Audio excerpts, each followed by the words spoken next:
Assalamualaikum, hai ayah yang akan mengajari kalian tentang pidato. Kerja, like, comment, dan subscribe.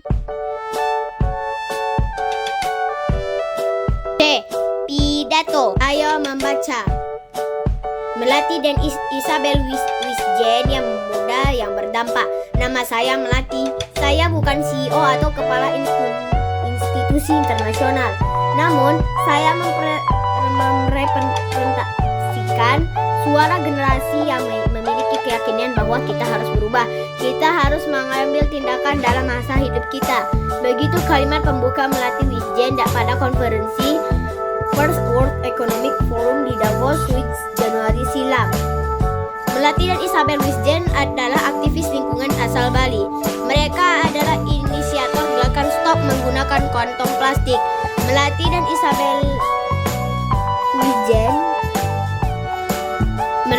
Isabel memang masih belia, tetapi mereka jelas bukan bocah ingusan.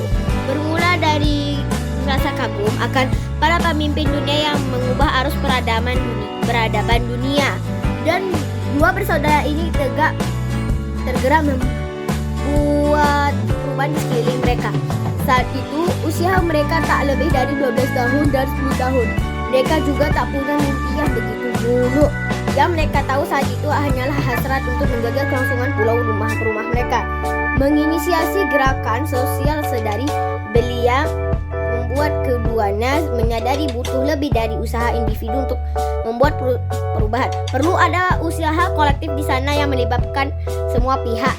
Mereka yakin bahwa yang terpenting adalah bagaimana mencari solusi yang bisa diaplikasikan bersama. Bye Bye Plastic Bags adalah gerakan yang mereka inisiasi setelah belajar tentang tokoh-tokoh pengubah dunia di sekolah. Mereka pun memutar otak mencari solusi yang bisa diberikan untuk pulau yang menjadi rumah mereka, Bali. Sampah plastik adalah masalah yang mereka kerap jumpai di setiap hari di sana. Disitulah tercetus ide untuk memulai gerakan demi membebaskan Bali dari sampah plastik. Seperti di air, Bye Bye Plastic Bags bermula dari gerakan kecil dua anak kecil bernama orang tua dan teman sepermainan yang membersihkan sampah plastik. Gerakan itu lalu perlahan kian luas dan membesar hingga akhirnya kini Bye Bye Plastic Bags mempunyai sekitar 50 tim di 29 negara yang mendorong pengurangan plastik sekali pakai lewat edukasi, diskusi, dan lobby kebajikan. Ayo mendengarkan. Nih, lihat. Nama saya Melati.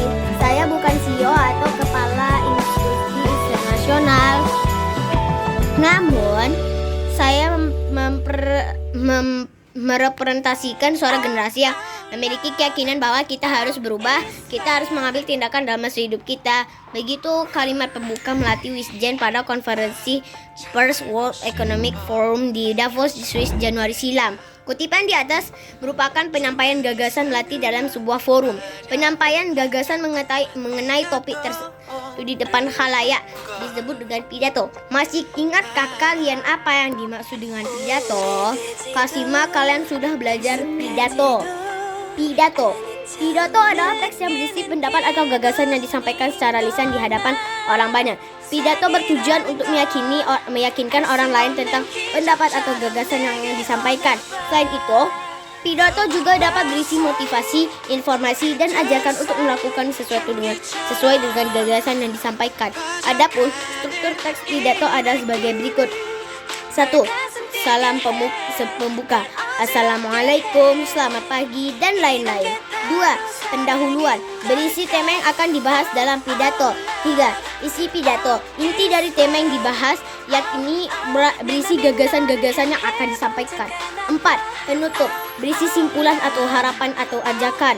5. Salam penutup, yakni berupa ucapan terima kasih, permohonan maaf, dan salam penutup. Beberapa hal yang harus diperhatikan ketika berpidato antara lain adalah menyiapkan naskah atau poin-poin penting yang akan disampaikan saat berpidato.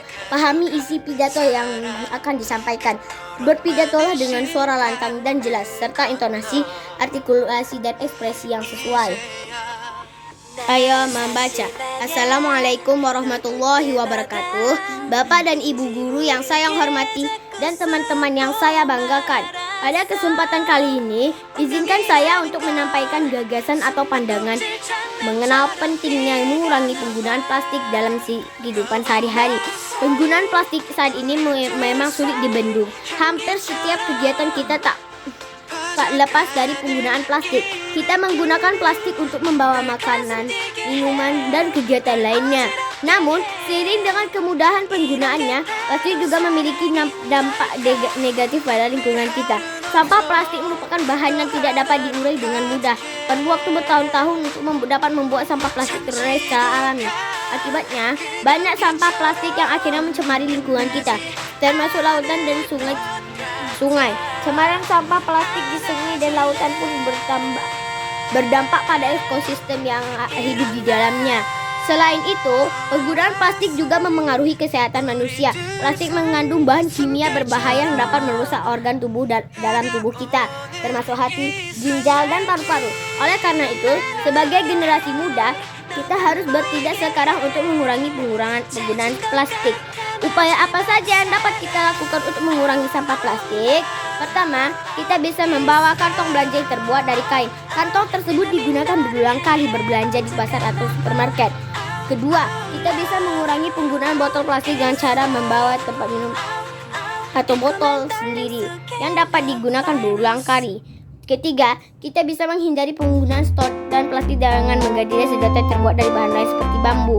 Aksi-aksi kecil yang dimulai dari diri sendiri ini dapat memberikan dampak besar pada lingkungan kita. Kita juga dapat menginspirasi orang lain di sekitar kita untuk melakukan hal yang sama. Jadi, mari kita bersama berkomitmen untuk mengurangi penggunaan plastik dan menjaga lingkungan serta kesehatan kita. Demikian pidato yang dapat saya sampaikan. Semoga apa yang saya sampaikan dapat bermanfaat dan menjadi pemicu bagi kita semua untuk menjaga kelestarian lingkungan dan bumi kita. Mohon maaf apabila terdapat kesalahan. Atas perhatian hadirin, saya ucapkan terima kasih.